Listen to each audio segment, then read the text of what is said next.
Hi there. Hi, Encik Muhammad Zaki. Nice seeing you too. Okay, let me start. A very good evening to all of you who are on board onto this platform today. I welcome all of you and I thank you so much for taking your time for being here today. I hope you will benefit a thing or two from my experience throughout my PhD journey. Yeah. I would like to especially make a mention to Proofreaders United for inviting me onto this platform today to speak and share about my experience throughout my PhD journey. I feel really honored to be here. So thank you. Thank you for having me here. I really appreciate it. Yeah, hi, Ruhiana. Thank you for being here. Okay, so without further ado, let me do a brief introduction about myself. My name is Rajni. I come from Petaling Jaya, okay, and I come from a very small family, but they are super supportive family. I'm truly grateful to them for the 4 years that I did my PhD. They stood by me like a rock, yeah. So that's my family and a bit of about my education background. I did my first degree in UTM, Skudai. I did a degree in maths and education. And subsequently, I got a placement at University Malaya to do my master's in applied maths. So when I was doing my master's, that's when I got my first-hand experience in tutoring. I tutored students from the engineering faculty. And right after my completion of master's, I decided to lecture. So I was a lecturer in a in a private institution. And I did lecture for some years. And during the span of my role as a lecturer, I did participate in quality management projects, and I was involved in accreditation matters. So I took great interest in the quality management aspect in education. What happened was my career took a turn. From education, I stepped out and I joined a healthcare organization. Don't ask me how that happened. It just happened. I was offered a position as a QMS manager. And I was, in a healthcare organization, and I assumed the role of a quality manager. So I did that for some years and I enjoyed it thoroughly. And right now, I have switched into another role. I've moved to another position in the same organization still, and I've been offered a role in marketing. So I'm doing marketing for cancer and radio surgery center in my organization. Yeah, so I've had a broad spectrum of industrial exposure and experience. Yeah. So when I started pursuing my PhD and when I started reading articles and all that, I could really relate to my industrial experience. So that was really exciting for me. I really found it very interesting as I was reading my articles and all that. Yeah. Now, so how did I begin with this journey of mine, pursuing PhD up to a point where I graduated from it? You see, the thing is, all of us have to know one thing. When we are about to embark onto something, we must know the purpose and why we want to do it. So I asked myself that question. Okay, you want to do a PhD. Why do you want to do it, Rajni? What's the purpose? I asked myself that question. So I didn't get the answer immediately, but fortunately, I'm surrounded by a lot of people who are in the education fraternity. And a lot of my friends are professors and lecturers in university. So, I spoke to them, I got some insights from them. I asked them what it is like to do a PhD, and how it can add value to a person and all that. So different people had different perspectives. So when I had that sort of background information, I sat back and I thought, and it all came to me, and I knew my purpose and my intent. It suddenly became clear to me that I am going to do my PhD to serve this purpose, which is privy to me. Yeah. So once when I had that purpose very clear in my head, I thought, okay, I'm going to forge ahead and I'm going to start, and I want to do a PhD and I want to start working on it. So the next step is strategizing. Yeah, strategizing. So what I did was I strategized. I put everything on paper. What am I going to do first? What am I going to do next? And all that. So the first step was for me to know what exactly I want to research on, my topic of interest, my research area. What is it that I want to find out? What is it I want to know more about? What is it that I want to contribute more to the body of knowledge? Yeah. So I had an idea of what I wanted to do. The next step, I started Googling. I started Googling for professors and their research area, which will go in tandem with mine. So when I started Googling, I found out a few lecturers, a few professors, okay, and I saw that their research area was very similar to my research interest. So what I did was I came up with a plausible list of my potential supervisors, and they came from various universities and all that. So I took down their names, I took down their contact number, I took down their email addresses, and what I did was simultaneously I started building up my CV. I started coming up with research intent, with research proposal, a brief research proposal. So what I did was I started blasting emails to all these professors and lecturers. Yeah. So what I did was I waited for their reply. So there were some professors and lecturers who replied to my email saying that they would like to meet me on a face-to-face basis to discuss more about where we could potentially go with this. So what I did was I went to the university, I went to meet them, I had a face-to-face discussion with them, I told them, this is what I'm doing right now, I want to pursue my PhD, this is my topic of interest, will you be able to supervise me, right? So they said, yeah, we can work on this research area. They gave me some tips on how we can go about working at it and all that. So not only that, when I came back, I had already shortlisted, okay, these are my supervisors and they are the ones whom I think I can potentially work with. And I felt like I have come to a state where I'm comfortable with them. Yeah, and I think that they could potentially supervise me. But I thought, okay, let's do a bit more fact finding, So what I did was I went and asked more people whether they have heard of such professors, whether they have heard of such lecturers, from so-and-so university.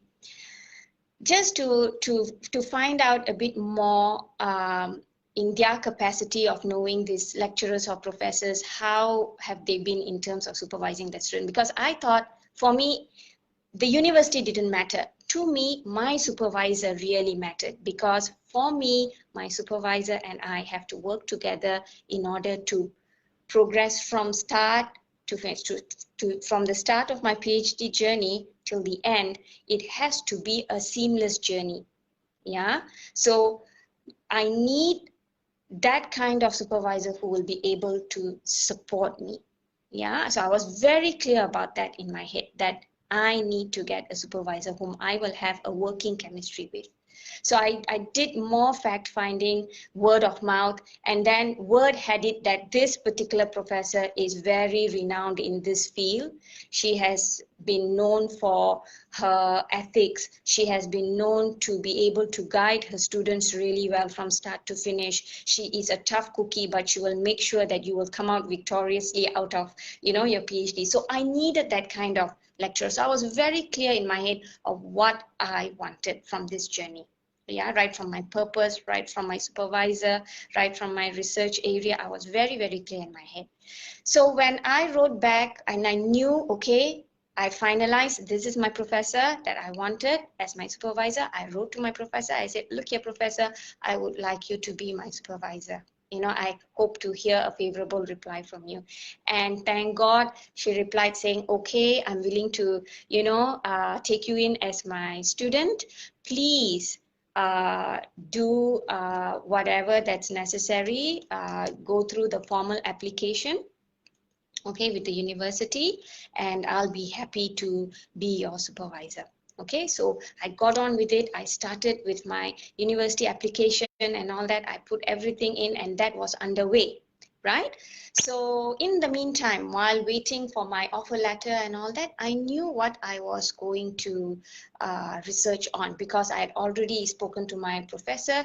I knew the area of my study. I knew the focal construct of my study. So I started getting a lot of articles. I started downloading a lot of articles, of course, from good and credible journals. This is a very important thing. We don't just take articles from any sources. Yeah, it has to be from a good and credible journal. So I started downloading all of them and I started reading.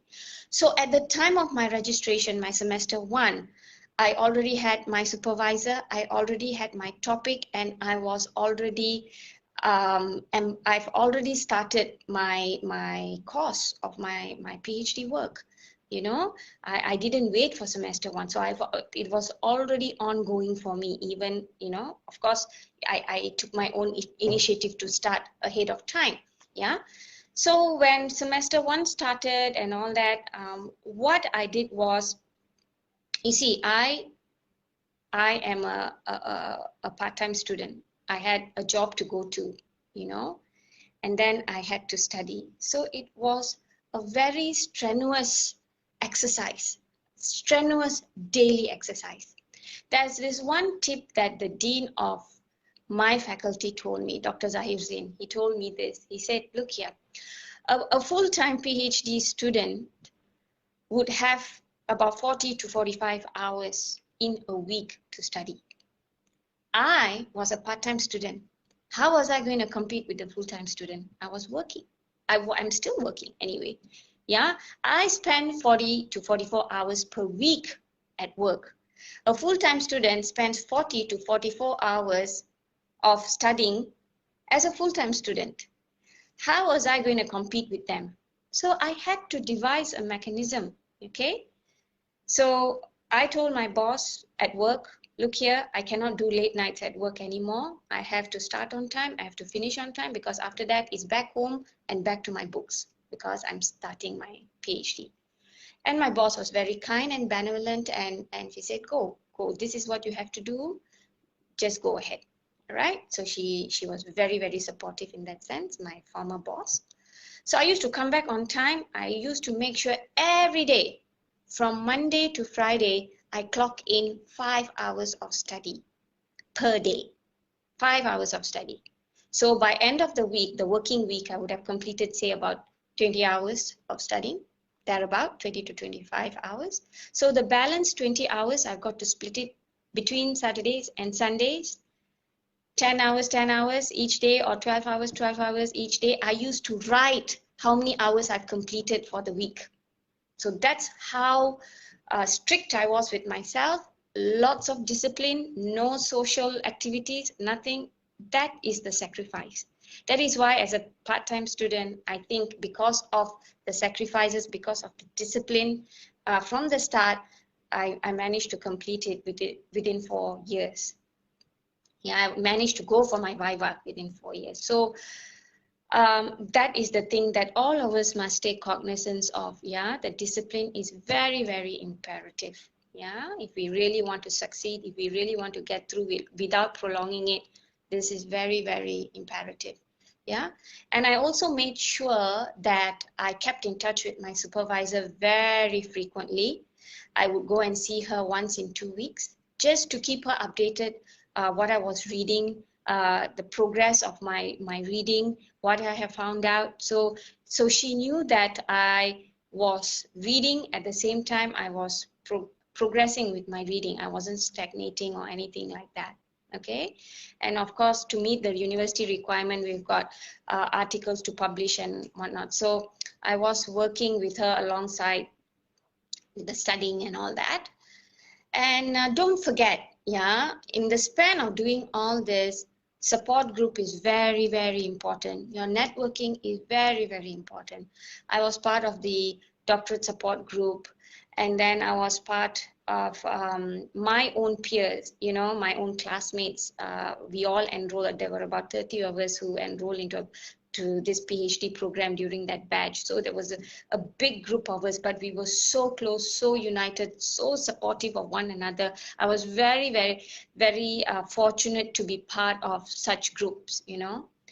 And I participated in a lot of forums and all that. And I have friends who are in the education fraternity who's always giving me additional support and all that. So the support is very, very important during your time of study. Yeah. So after that, so as I started with my PhD, okay, I think for about a year, I did just reading, nothing but reading, because there's so much to read. And to be able to come up with a comprehensive literature review, your literature review must be exhaustive. So my literature review has to be really, really exhaustive. And my research area was on quality itself. So there's so much on quality out there, you know. So how are you going to narrow down to something that you want to research on? So what I did was I read extensively, and as I was reading, I developed a literature matrix. Okay. So I had developed a very, very comprehensive matrix over a year. And from that matrix, of course, I shared that matrix with my supervisor from time to time so that we can see the flow and the pattern and how the focal construct of our study has transcended over time. Okay, how it has progressed over time, how it has matured over time, right? So when I did a very, very extensive literature review, I mapped it all out and I shared it with my supervisor. And in a discussion with her one day, when we mapped everything out, we could really see where the gaps were in the literature. That is how we pinned it down, you know. We saw the gaps in the literature, we saw theoretical gaps and all that. And just like that, we formulated a conceptual framework, the main framework of the study. You see, once when you have a very comprehensive literature review done, you will be able to see the gaps in your study and how you can actually relate those gaps to practical issues in the present time. Yeah, you have to match these two. Otherwise, what you see practically may not be in sync with the theoretical problem. So these two must go hand in hand. So you must look for it. You must look for information that will support either way. Yeah. So when we formulated the framework of my study based on the gaps we saw, based on suggestions for future research by the writers of the article and all that. So when we do a comprehensive mapping, we can actually see how the framework can be developed based on the gaps and how it can contribute to future research, how it has addressed the suggestions of we can't address all suggestions by writers of various articles. We can't do that, but pick which is relevant, and that will address probably what is new in your current study and how you can take it forward. Yeah. So once when my professor told me, look, I think you have already come to a point where, you have the main framework of your study. Start writing your thesis and prepare yourself for proposal defense. In my university, there are two stages. One, the first half of it is of proposal defense, is where we propose our problems, our problem statement and our main framework. Yeah, the conceptual framework must be defended at proposal defense. If the framework is not defendable, if there are flaws, fundamental flaws in the framework, then of course we won't get through with the proposal defense. So we've got to redo that. Yeah, once when the main framework is approved and all that, then of course the system in my university is that you can go for the next stage, which is data collection, and then finally writing the whole thesis by itself. So what happened was, when my main framework was decided, I started writing my first half of the thesis: background of the study, problem statement, contribution of the study, literature review, hypothesis development, framework of the study, the conceptual framework. Yeah, submitted that for proposal defense. I went in for my proposal defense, and it was a breeze for me, fortunately, because I knew the work right from A to Z. That is why a comprehensive and an exhaustive literature review is very, very crucial, because you will understand how your focal construct of study has moved across time. Okay, and you'll be able to relate it a lot easier. So when I got through with my proposal defense, no problem with conceptual framework, everything was intact and all that. Then I had to start looking at developing my instrument and then get it tested for its content validity, phase validity, construct validity, all that. I got my instrument pilot tested, okay? And when at the pilot, so when everything was okay at the pilot testing stage, then of course it would be the main analysis stage. So I had to look at sampling strategy. Yeah. So we have a lot of sampling methods, right? Yeah, convenient sampling or purposive sampling or stratified random sampling, whichever which is appropriate to you, which is doable for you. Okay, because don't forget there are limitations as well. Yeah, and there is this thing of time constraint. So in the interest of time and given the situation, you must see how best you are able to get your sample. Okay, so once when that has been decided and your instrument is all intact and good, then what you have to do is administer that on a larger sample. So when you administer that on a larger sample, you must make sure that you have adequate respondents, adequate data for data analysis. So when you get back your data, then you have to do your data analysis. Now, if it's a qualitative analysis, you've got different ways of doing that. I did not do a qualitative study. I did a quantitative study. Yeah. So I can only speak according to what I know in quantitative study. So in quantitative study, there are various tools. Yeah, if you want to use AMOS or you want to use Stata, Edenco, Smart PLS, there are various tools out there. I use Smart PLS. Okay, so it is important, I think, for us to be equipped with the knowledge. So go attend workshops. I did that. I attended workshops to understand how the software actually worked. Okay, I got in touch with various eminent scholars who are good in that, who are well known for that. I wrote to them. I asked them, how to go about handling higher order constructs in my data analysis.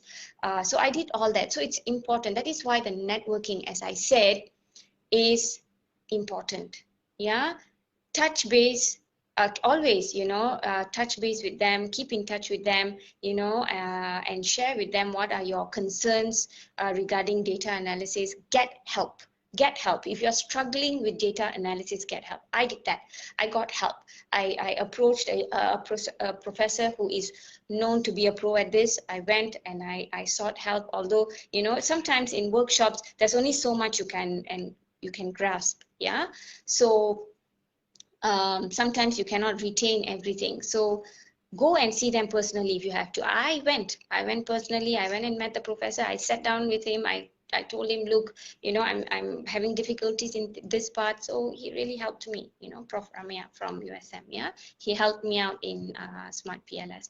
So I'm truly, truly grateful to him for that. So yeah, when my analysis was done, then after that is the findings, the discussion, I started writing, and voila, my thesis was completed, and I submitted for external examination, and I had to wait for a couple of months for me to get an invitation for Viva. Okay, so up till Viva, I can say that my experience right from the start to finish was a very, very positive experience for me. Okay, I'm not saying that I've been happy all the time. There are times where I get so tired because I work and then I come back, I have to study. But I think what made it so seamless and exciting for me is the fact that first, the earnestness of wanting to do a PhD. Second, the way I strategized made it easy for me, or rather seamless for me. I had a very supportive environment, yeah, and a very encouraging environment. So I was continuously, and then I enjoyed thoroughly what I read. Okay, so probably because I could relate to it. Okay, that's also another important factor. Yeah, so when I submitted my thesis for external examination, and after about 2 months or a little more, slightly more, I got my invitation for Viva. I started preparing for Viva, and yeah, I mean, it's not easy. Viva wasn't easy for me, at least. That is where you will be tested to the max of how you can defend your work. Your conviction is very important, okay, because it's your work, your thesis. You were with your baby. Your thesis is your baby, okay? You've been with your baby for 4 years. If you don't defend it, who will? So you have to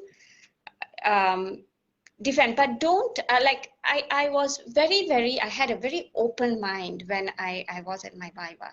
Of course, when they asked me questions, I answered in a way I had my conviction, and I know that this is my work. I know what I did, and this is the answer. Okay, but sometimes they had recommendations, they had suggestions. Of course, you take it in good faith, because examiners are there to guide us and to give suggestions on where we can improve our thesis. Yeah, so I was very grateful to my external examiners for giving me a few pointers, a few tips on where I can improve. Like for me, I'll be very open in sharing some of the suggestions that were shared by my external examiner. Your problem anybody's problem statement, including mine, has to be very rigorously written to show that there is seriousness in the issue. There is a burning issue there. We really have to go in deep, so show some statistical inferences, statistical proof that certain things have happened, be it locally or internationally, to show that there is a burning issue. You see, those were some of the suggestions to me. And then the next suggestion I had was on findings and discussion. Okay, so this is what my external examiner told me, which I would like to share with all of you. This is what she said to me, that the findings and discussion is where it will set a PhD student apart from other students. Okay, because findings and discussions is something that only you can tell. That is your contribution to your study. What is it you can do to suggest for future research? What is the managerial implication? What can you suggest to the managers out there, to the organizations out there, in order for them to take heed from your work, and and use it as a tool where it can be used as an improvement mechanism in their organization. Yeah. So what is it? So when we suggest something in our thesis, it has to be something which is mature, something which is in depth, something which is relevant. Yeah. Often we all have it in our head, but we find it a little difficult to put it on paper. You know, so when my external examiner was asking me, I was happily explaining to her, oh, you know, we can do this, we can come up with this model, we can implement this model in the organization and all that. She said, look, you have it in your head. All you have to do is just put it on paper. You see? So I said, oh yeah, you know, that's a good suggestion. You know, I mean, sometimes, you know, when we write so much, we feel that we repeat ourselves and all that, but no, you know, certain things, when it's like an afterthought, it can be something which is very, very good for the thesis. Yeah, so that is where, you know, I'm working on improving that part of it. You know, I hope that you too can take heed from some of the, you know, like the comments that my external has given me. Bear that in mind. You know, keep that in mind when you're writing your final. That is very important. Yeah, your theoretical implications, your managerial implications. You know, it is not like some master thesis or a degree student thesis. It's a PhD, a doctoral thesis. It must really have maturity, and it must really have depth that will tell the reader, this is something that is going to really add value to my organization. This is something that will really add value to the theory, you know, the contribution to the theory. Is something going to something that will add value to any theoretical implications that you have proposed in your thesis. Yeah. So that has been my journey, right? To sum it all up, I have had an amazing 4-year journey. I have no regrets whatsoever. You know, it is something, I've done my degree, I've done my master's, but I tell you something, the greatest learning curve I've had in my life is through the course of my PhD. You know, I will say it with so much of pride and joy that I've enjoyed every bit of it. Everything that my supervisor and all the professors and the lecturers in my faculty had imparted in me, I am truly grateful to them. I'm truly grateful to them for having imparted that kind of knowledge in me, you know, and this is what I call lifelong learning. Yeah, I'll carry that with me, wherever I go.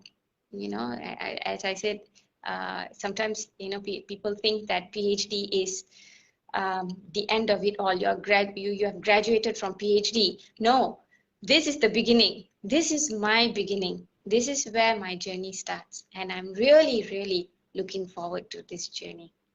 Yeah. So is there anything else that I've left out?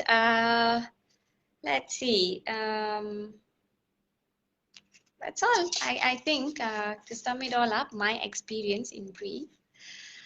So I think, you know, I would like to probably take some questions from our viewers today. Let's see. Let me look at some of the questions here, and then probably we will go one step at a time, yeah? Okay. Jen Mumar. Okay, there's a question from Jen Mumar. Hi, Jen. So Jen's question is, which paraphrasing tools did you use in your thesis? Paraphrasing tool. Okay, I did not use any paraphrasing tool. Okay, but if it helps you, okay, I did. Okay, why I did not use paraphrasing tool, first of all, is because I didn't see a need to. But I know for certain students, paraphrasing tool could be very, very useful to them. Yeah, but in my, I mean, I can only tell you based on my experience, I did not use any paraphrasing tool. Now, what I did was I gathered a few award-winning theses. I did that, okay? And I looked at their writing style, okay? Because writing for a thesis is very, very different from ordinary writing. You can be a good writer, but that does not necessarily mean you're good in writing a thesis. It's very technical. It's very academic. Yeah. So look at the style of writing. We don't plagiarize. Do not ever plagiarize. Yeah. Look at their style of writing. Okay. And see how you can pick up certain words and fit it into your thesis. Yeah. The style of writing itself is a very good guide how you should carefully word your sentences, you know, and your, you know, and coming up with your writing for the entire chapter. Yeah. So I would suggest look at a few good theses, yeah, award-winning theses, and I think that will definitely help you a lot. It has helped me. Yeah, although I mean, for me, I've never had difficulties in writing English, but when it came to writing thesis, I realized that it's different. So even I had to look at a few samples and examples and to see how I can best formulate my argument in the thesis. Yeah. Okay, let's take on another question, right? Jen Mumar, I hope I answered your question. Okay, now I'm going to take another question from Rafiza Othman. Hi, Razifa, sorry. Razifa Othman. Hi, Razifa. So how did I manage my time? Like, as I said, it was an arduous journey in that sense. It was between work, home, and nowhere else. No social activities, nothing. Okay, so I'll go to work at 8, I'll leave work at 5, and then I'm back home by 5:30, and then, you know, I'll give myself about half an hour break, have a quick meal, and then I'll be at my desk by 6 o'clock, 6:30, and I will study up to about 10:30. I'll give myself like 4 hours. Okay, every day, Mondays to Fridays. Yeah. And then Saturday, Sundays, from sun up till sundown, I'm studying. Okay, I'll only take short breaks for meals. That's about it. I'll start at 6 a.m. or 7 a.m. in the morning. I'm a morning person, so I've got to start early because that's when my brains are at optimal level, you know. So I start at 6 or 7 and then up to 6, 7 in the evening. Continuously, I'll work. I'll be reading, and I enjoy reading. So I didn't see it as a chore. I didn't. So while I read, I was developing my literature matrix. After reading one article, I developed my research matrix. Yeah. So with that, as I kept reading my articles, my literature review grew. Yeah. Yeah. So that is how I think within a year I had managed to keep up to that routine, to that discipline, and I managed to develop a very comprehensive literature review where I could finally see what my model would look like. Yeah. I hope I answered your question, Razifa, and I hope I did not scare you. Okay. Who's next? Rovina Joy John. Hi, Rovina.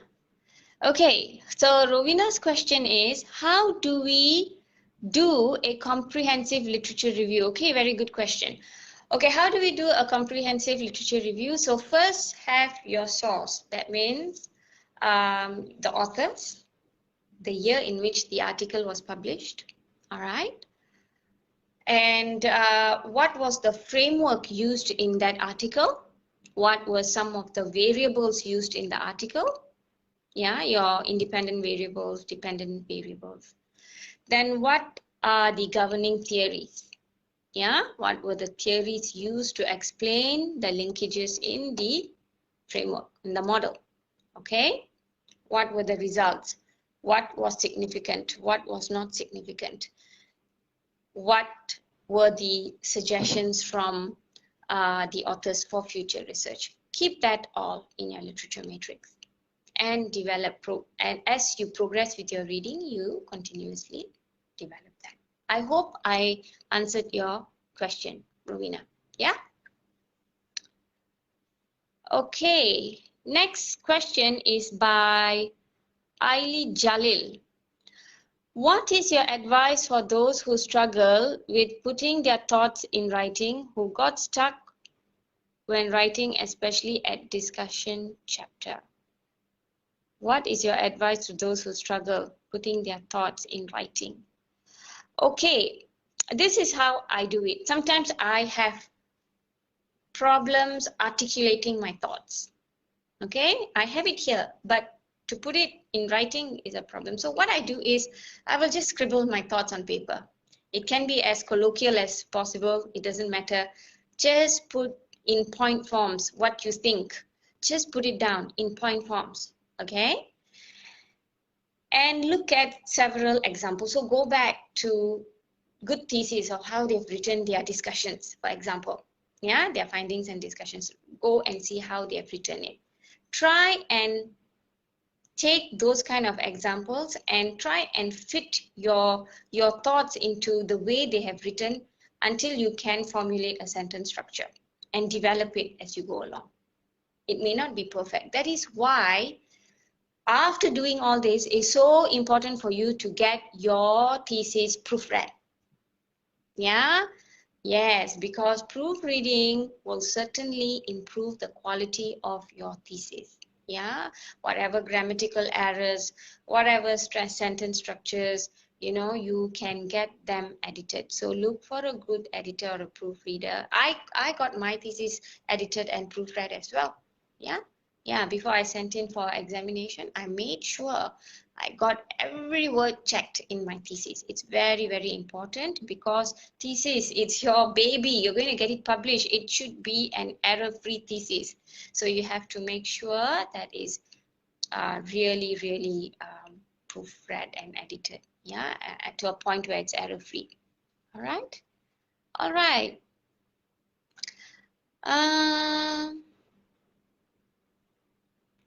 Okay.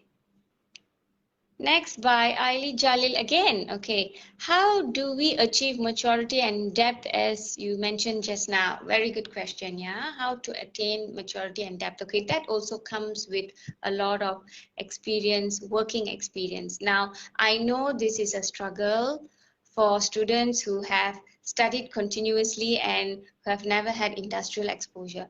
That is going to be a challenging thing for them. What they can do is talk to people from the industry, you know, ask them for their thoughts and advice on how they can, okay, this is your study, right, your area. So in regards to that, how is it can be implemented in that area that will benefit their employees or their organization, something like that. You've got to talk to people who can give you insights from the industry. Okay, yeah. So because like from reading, you will only get so much. Yeah, you're not going to get a very deep reasoning or rationale, you know. Reading from the articles, it will only give you so much. Okay, even readings from the internet will also give you so much. But what happens practically out there in the industry could be something different, right? So talk to people and find out what is their take, yeah, on what's happening out there, what can be implemented out there. So probably you can suggest all these things in your thesis. Yeah, because like my external told me, only we can give answers to our thesis. Only we will be able to justify. Only we can determine how deep we want to go in writing our discussion. No one else can. Yeah, it's our work then again. Yeah. So whether it's mature or not mature, we may think it's mature based on our reading, based on our discussion with other people, but If you left it to the readers, I'm sure they will have their perception. Yeah, but so I guess there's only so much we can do. Yeah, so do your best, give your best. Yeah. All right. How to manage writer's block? I like this question. It came from Yimawati Madrashid. Sorry if I don't get your names right. Yeah. Okay. Sorry about that. So Rasimawati. Yeah. Okay. How to manage writer's block? I too have writer's block. You know, sometimes I just write, and to a point where I don't want to write anymore. I can't write because it's just not coming to me. You know, I'll force myself. Okay, what else? What else can I write? But how can I start? You know, sometimes it doesn't come. So what I do is I give myself a short break. I give myself a short break. I don't even look at my thesis. I won't even look at the computer. I will just go and watch a movie or go and do something else just to clear the clutter in the head. So when you clear the clutter in your head, sometimes when you come back to it after some hours or some days, you will feel that it's easier for you to start writing once when you have decluttered. That's what I do. I take some time away from my thesis and then I'll say, okay, now I think I've had enough. I think I'm a bit more relaxed. I think I'm a bit more clear in my head. I can go back to my thesis writing. Yeah, so I'll go back and then, okay, then I'll start. Okay, and then I'll continue until a point where I have another writer's block. And then I'll go away for a while. Okay, I'll take a short break and then I'll come back. Yeah, so give yourself that short breaks, intermittent short breaks. You need that. We are not robots, you know, we are human beings at the end of the day. So, you know, it's only normal for us to take short breaks, you know, come back and then work on it again. Yeah. Okay, Aini Hamza, how do you build your literature matrix? I've answered that. Okay. Gufran Hatim, do you mind to share your thesis, doctor? Okay, I can share the gist of my thesis for now. When my thesis is properly published, then of course I wouldn't mind sharing. You can always go to UKM library and look for my thesis and you can read it. And by the way, I must share that my external examiner wrote a very commendable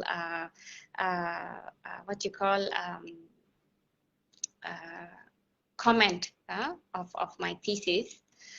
You know, she actually told me that I had excellent writing. You know, how did she put it? Offhand, I can't remember the exact words, but she said excellent arrangement of thoughts and ideas in my writing. You know, so in short, what she was trying to say that I had organized my writing in a very excellent manner to a point where it is so easy for the readers to follow and understand the flow of my thesis. Yeah, so it is very important when we write our thesis, we must not write in a way that it's going to frustrate the reader. Okay, we must always write in a way that it's going to make readers understand your work. Yeah. So yeah, so again, coming back to Gufran's question, do I mind to share my thesis? Of course not. When it's published, please go to UKM library, it'll be there, you can read my thesis. Yeah, yeah, sure, that's not a problem at all. And lastly, yeah, so that's all there is as for the questions. Any other questions that any of you may have?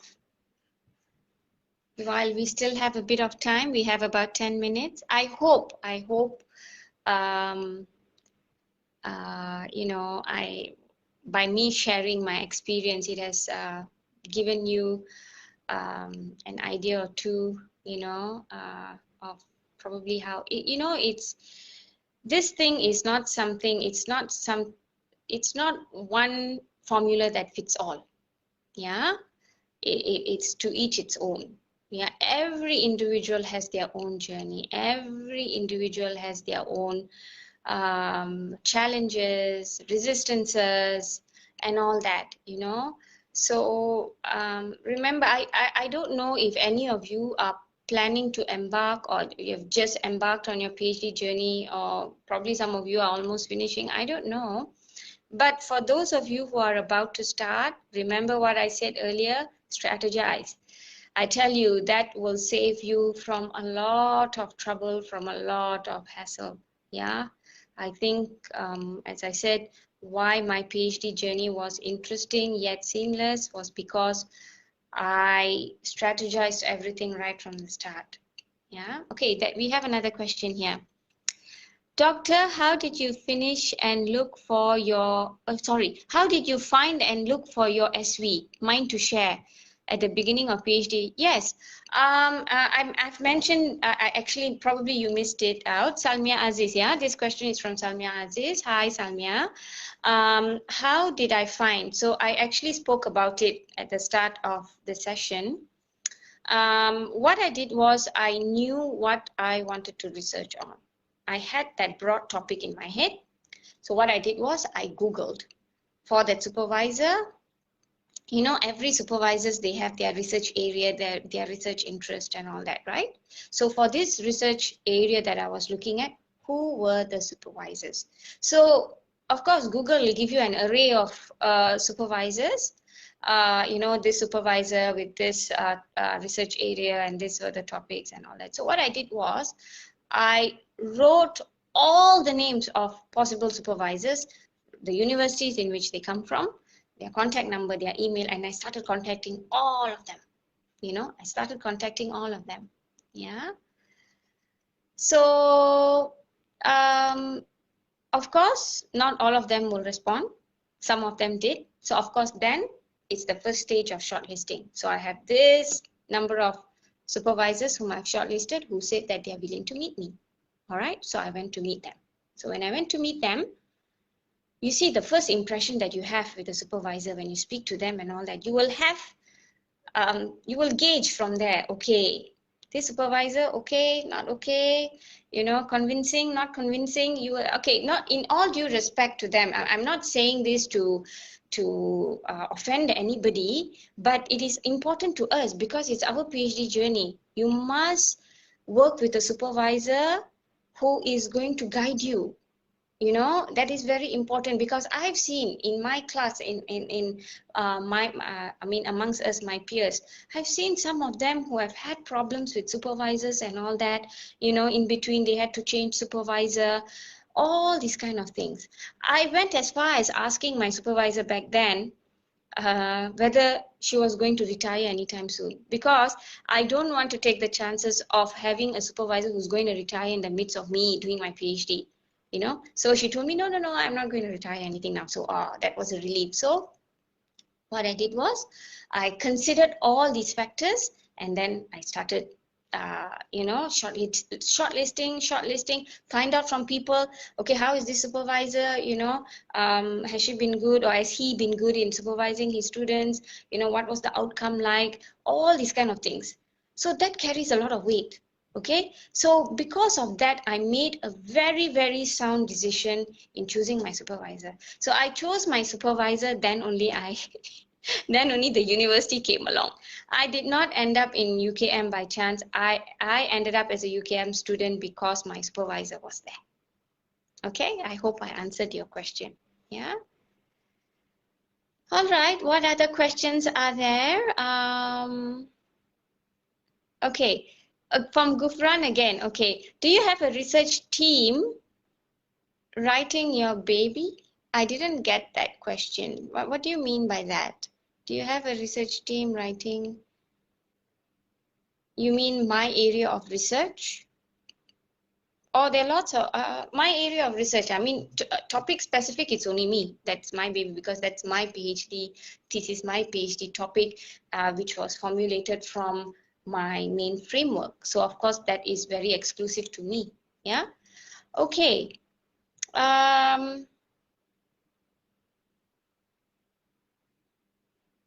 Okay. The next question here is Dear doctor, based on your experience, which chapter is the most challenging to write and need to give more emphasis? To me, if you asked me, the one that is very, very challenging to write is the first chapter is very important because you have your problem statement, background of study and all that. It must be written in a way it can convince the readers and examiners that there is a burning issue. Hence, this study is needed. Okay? All right? And then the last chapter, results and discussion. Yeah? That chapter will, actually, if you ask me, all the chapters are equally important. I will not say any one chapter is more important than the other, but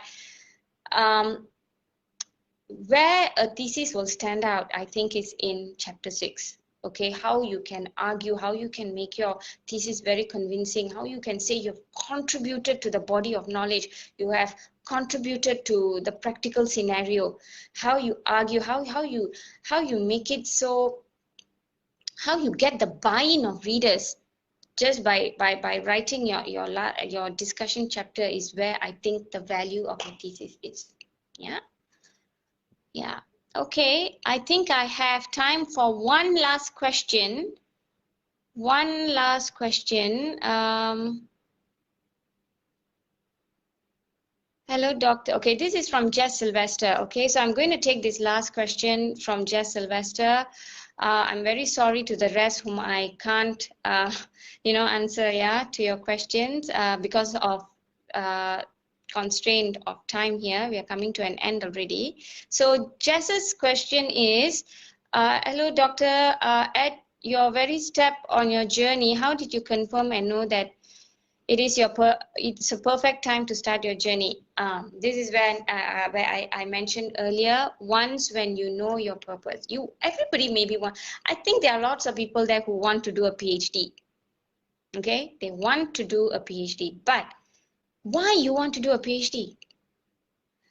If you are going to tell you don't know, then probably you don't have a clue and you don't know why you want to do it. You know, like for me, the minute I knew my purpose, I thought, okay, that's it.